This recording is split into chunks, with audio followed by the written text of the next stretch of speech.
Hi, everybody. Welcome back to another episode of the Discovering Multifamily Podcast. I'm one of your hosts, Anthony Scandariato with Red Knight Properties. And boy, do we have a special guest here with us today, Jason Williford. And he just released a book called The Ultimate Real Estate Machine. And he actually wrote that with renowned business and marketing strategist, Jay Abram. I'm sure a lot of you have heard of Jay. And he also has a TV show with Kevin Harrington. He was on one of the early investors that was featured on, I think it was like the first 3 seasons of Shark Tank, or maybe 4 seasons.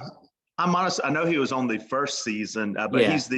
he's known as the inventor of the infomercial, as the founder of Home Shopping Network, the founder as the As Seen on TV brand, and I believe his companies has generated over $6 billion worth of revenue through the years. Very Great smart, guy, amazing guy. Renowned, yes, very amazing, renowned business leader. And Jay's, working directly with them. I believe you mentioned that releases in February or March of 2022. Yes, February, March is when the show Agents on Fire will release.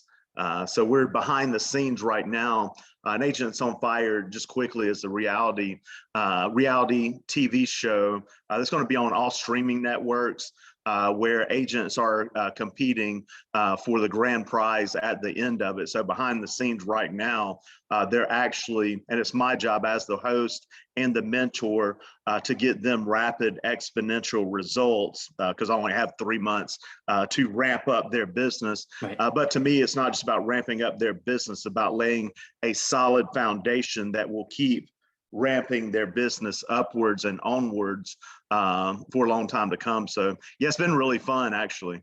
Yeah, it sounds very exciting. And what we're going to talk about, Jay has many different systems to implement processes for real estate, agents, real estate investors, to help increase their sales, profits, and ultimately have more time and freedom. And has been featured on many different news platforms and media platforms. So very excited to have him on. Obviously, we're going to talk about some of the chapters in your first book. Can you kind of walk us through maybe the highlights for real estate professionals to really focus on that would help them succeed a little bit? You mentioned 3 months, at least on the TV show. Real estate, when you're talking about investing, it's a little bit more longer term. But there are ways to kind of speed up whether you're trying to grow your wealth very quickly or increase your sales. So what are some of the ways, Jason? And thank you for having me on, by the way. Sure.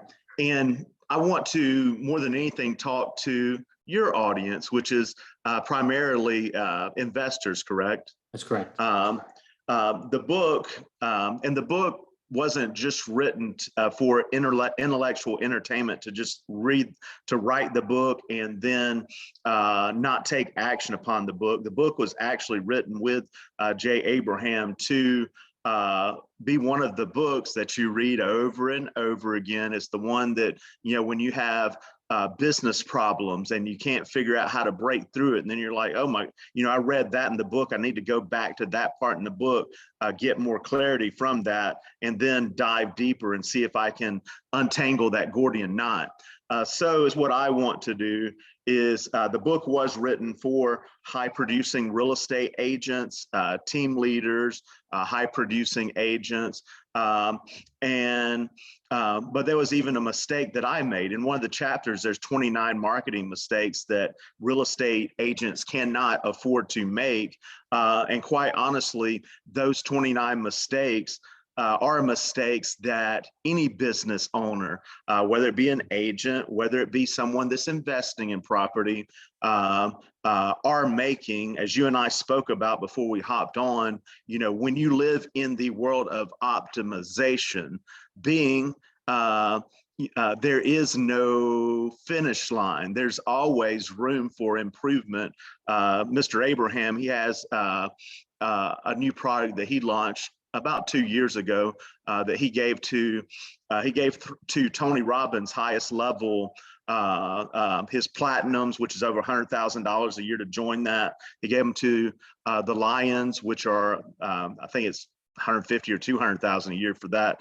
But Jay and Tony, they do that once a year together, and it's called Beyond Exponential. Just being that, it just doesn't stop at exponential. There's so much more that you can grow, not only on your marketing processes, but any system, any process, any procedure that you have within your business. And getting back into, investors may be wondering like, well, how is that important to me? As you and I were speaking about is, even going back to Tony, I've done a lot of stuff with Tony Robbins, one of them being Business Mastery, which is a $10,000 per head event. And per seat event, I guess I should say.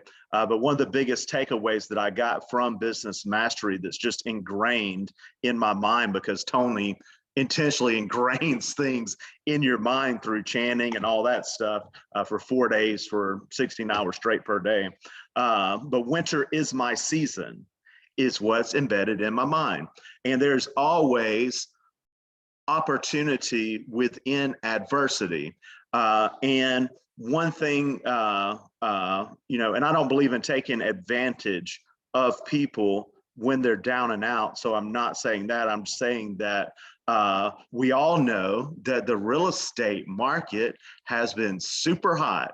If you go back to historics, like from the Great Recession, which is was probably the biggest opportunity for investors out there. I know I wish I would have had the money to, I did not at the time, in 2009 to buy up a ton of property. Where would you and I be sitting right now? And maybe you did, if we bought up a boatload of property in 2008, 2009, 2010. So you track it back to historics, and when did the market start to recover nationally in America? And it's actually January of 2012. But we also knew that we had to rebound on those values. And I live in Miami Beach, Florida, in South Beach. But I'm from Metro Atlanta. That's where I'm at right now during this time of year, during the holiday season. But in the Atlanta market, the property values caught up around third quarter of 2016 back to where they were like around 2000 and the peak at 2007, like when everything was peaked, which unfortunately hindsight's 2020 is when I bought my first home, so hindsight's our 2020 sometimes. But long story short, this hot market is not going to last forever. We all know that. The historics are just the historics. This low inventory, super low inventory that we have right now, it's not going to last forever. We know that, economics 101 is real estate's just a function of supply and demand. And there is supply being the house and demand being the buyers. And, the Feds just lowered last week back down to around 3%, and I feel that because of the, when the shutdowns and Corona and all that stuff happened, I think theoretically, based upon experience, that the Feds knew they could not let the housing market die. So lower the interest rates. That's actually not a good sign of a strong economy when rates are bottomed out. But it's been great for the housing industry. So long story short, I don't have a crystal ball. I loaned it to a friend of mine. He did not return the thing. I'm kidding. But so I don't know when the market is going to shift, and I don't think it's going to shift catastrophically when it does. But I could be wrong, but I foresee like the market, the inventory levels loosening up more in 2022. It showed signs of that, even, after summertime across the country, not in every market, but in a lot of markets of the market starting to loosen up a little. I didn't say shift to a buyer's market, but I mean, loosen up. I know that's the biggest opportunity for your, your investors when, it does loosen up and, they can buy, buy properties at good deals. Sorry if I went on too long there. You just stopped me if you need to. No, it's perfect, Jason.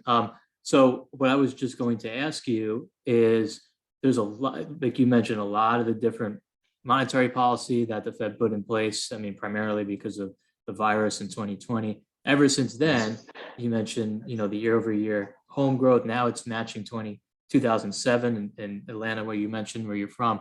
2016 is when it came to those in Atlanta anyway. Got it. When it leveled out to 2007 values. Got it. So some of the concepts you talk about in your books and what I was just saying is there's a lot of people, a lot of new, at least on my audience, or even on the agent side, a lot of new agents or a lot of new investors. They haven't seen when the market really takes a dip yet. So yeah. So what, and like you said, I don't disagree with you. I don't think it's going to be the Fed funds rate is 0 right now. Let's say it goes up 100 basis points by the end of 2022. They might even cut back a little bit because of new variant, whatever.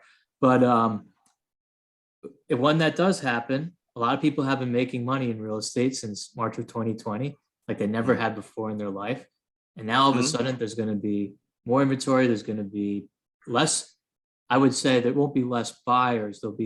I think there'll be less stupid buyers, if I could say that. There'll be more experienced buyers because they've kind of seen the cycle before.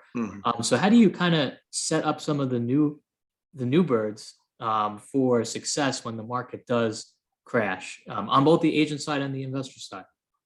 Yeah, I think Einstein said it best. He was a pretty smart guy here.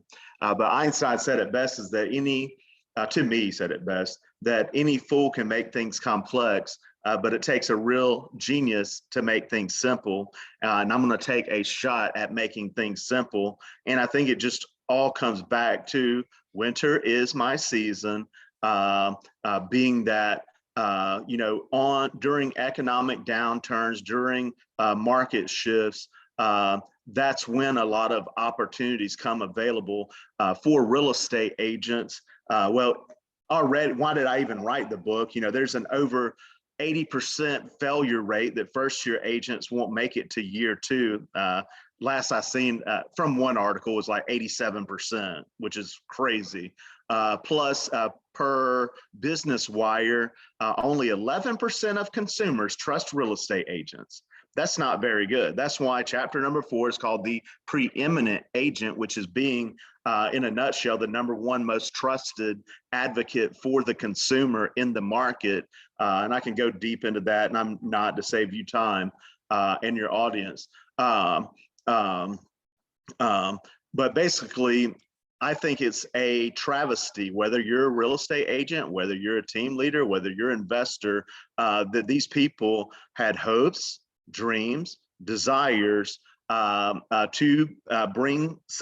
have success in the greatest country that's ever existed, and they failed. And they failed because they didn't have education from the right sources.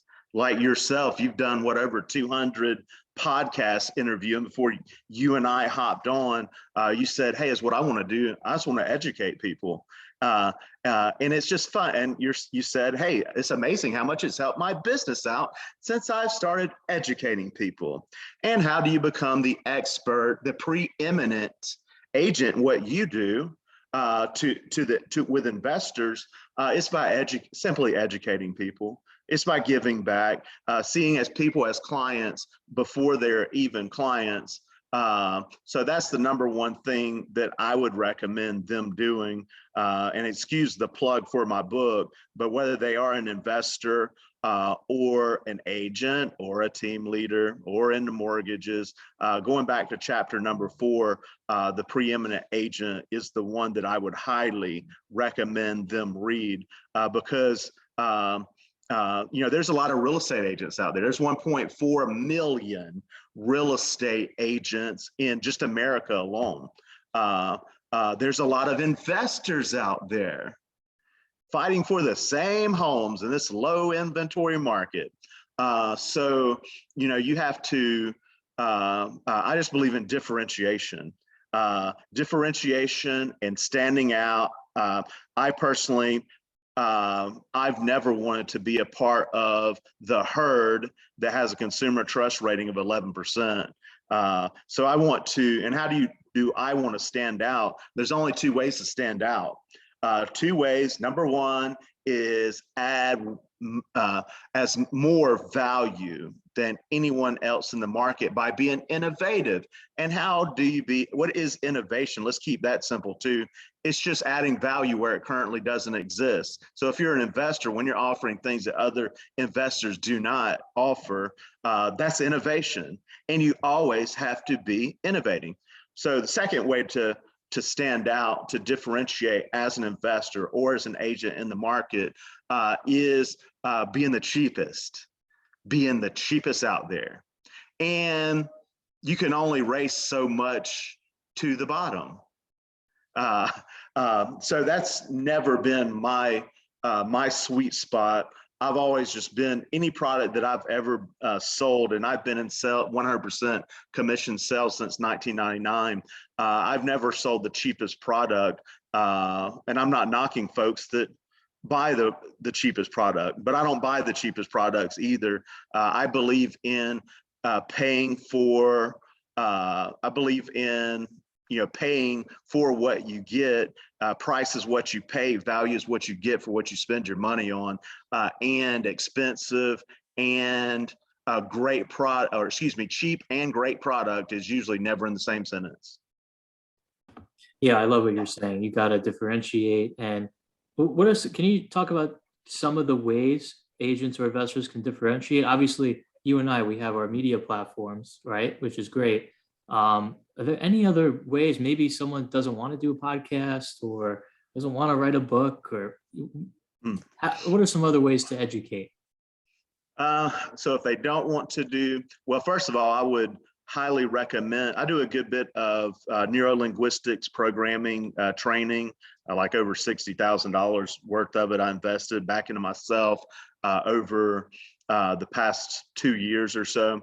So I would why do people not like doing those things? And there's many other ways to do it.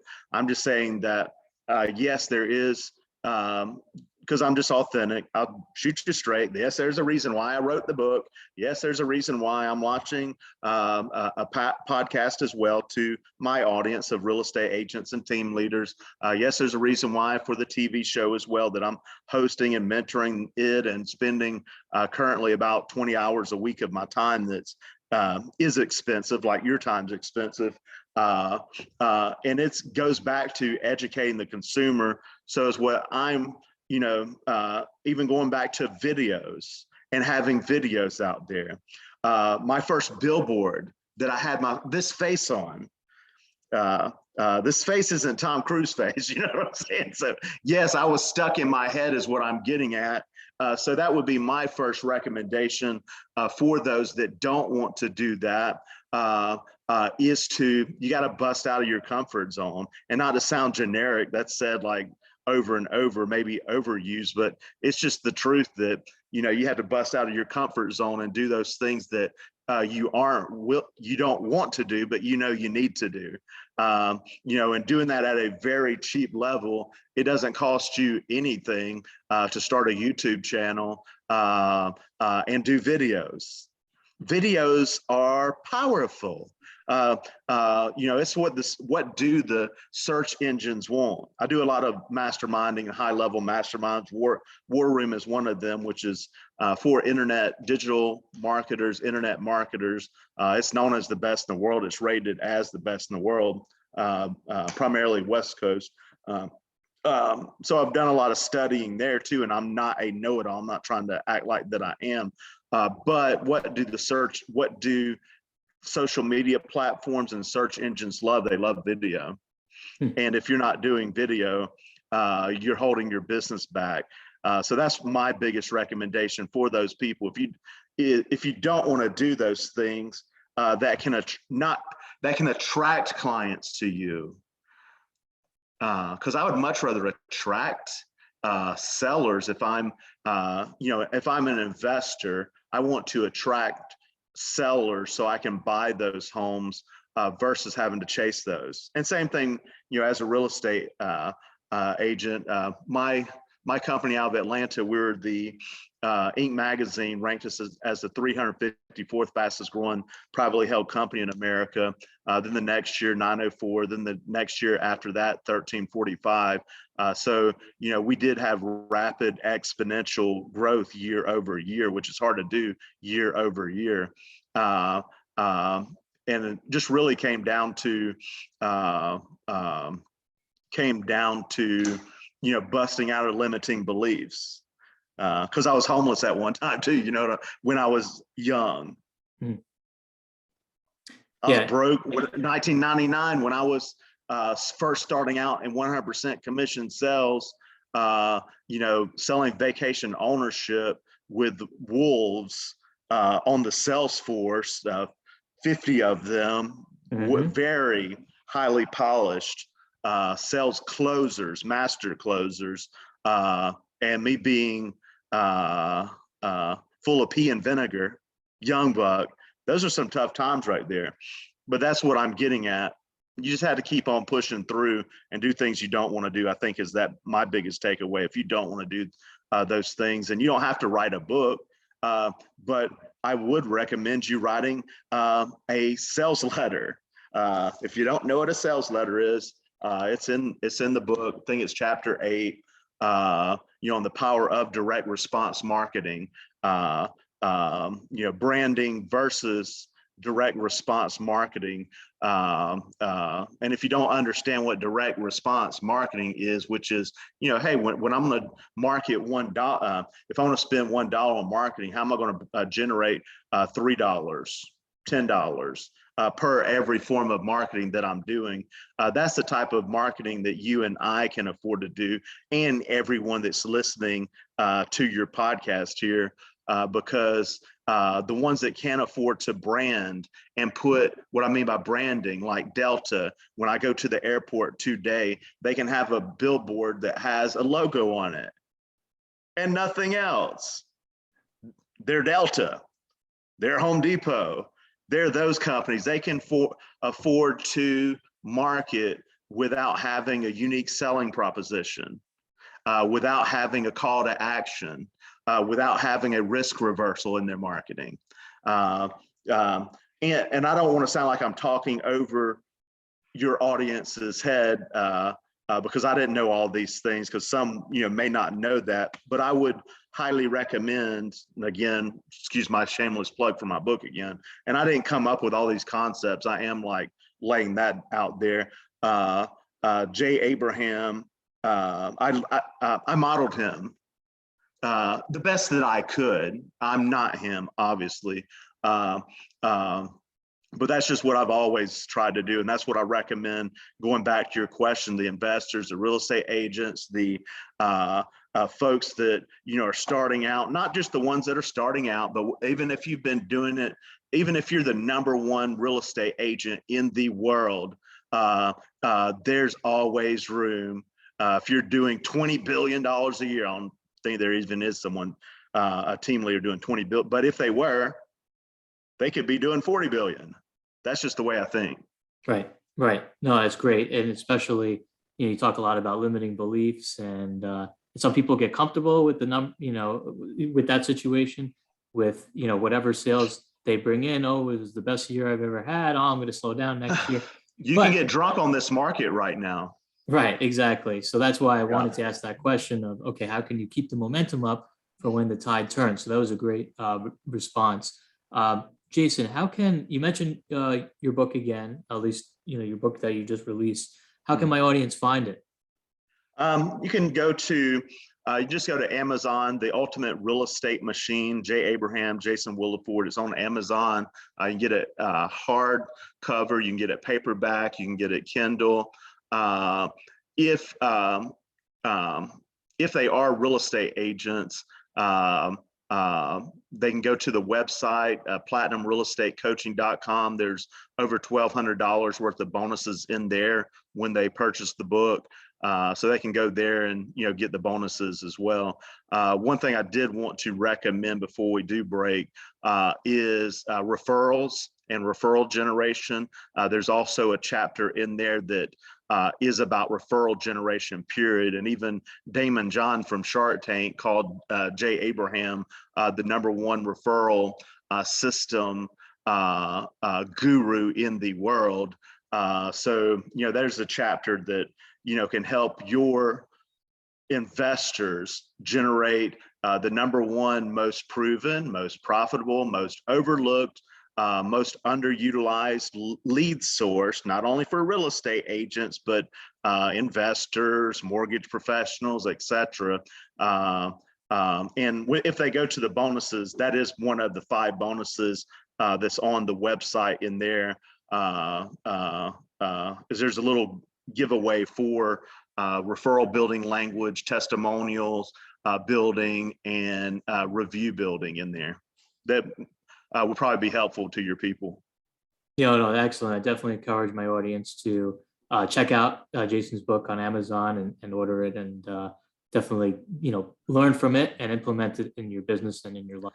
Jason, and then how can my audience find out you're releasing your TV show in the next few months? Where can they watch it? How can they keep their pulse on it? Here's a free give for me. I just like giving back, and I have no financial gain from it, but JasonWilliford360.com. If they go there, they can find all of my social media accounts. They can find book an appointment with me. They can see my websites in there. They can check out videos. So it's what I'm recommending. When you go to that site, it also has a little button that says, hey, how can I get a site like this? And again, I don't own it. I don't have anything to do with that piece of it. It's just been a really cool site for me to work with. And but that's where they can find me. But also if they would like to, see about one of those sites, it's been one of the best that I could find, where everything just lives all in one place. So you don't even have to carry business cards around anymore. Excellent. You meet somebody and say, here you go, here it is. Yeah, right. Pretty cool. No, excellent. And again, for my audience who's listening, definitely check out Jason's website. They just mentioned JasonWilliford360.com. And we'll also have a link to the book as well as your website in our social media descriptions, as well as on iTunes. So you can just easily access it and click it. And if you liked what you heard and or saw today, if you could please give us a rating and review on iTunes, I really appreciate it. It helps Jason and myself get our message out to a greater audience. That's just the way the iTunes algorithm works. And looking forward to watching Jason's show and keeping up with him and reading the book. And thank you again for coming on and spending your time with me today. Hey, thank you for having me. I appreciate it, Anthony. Take care. I hope you have an amazing 2022 and all of your listeners as well. I know you will. You too. Thank you.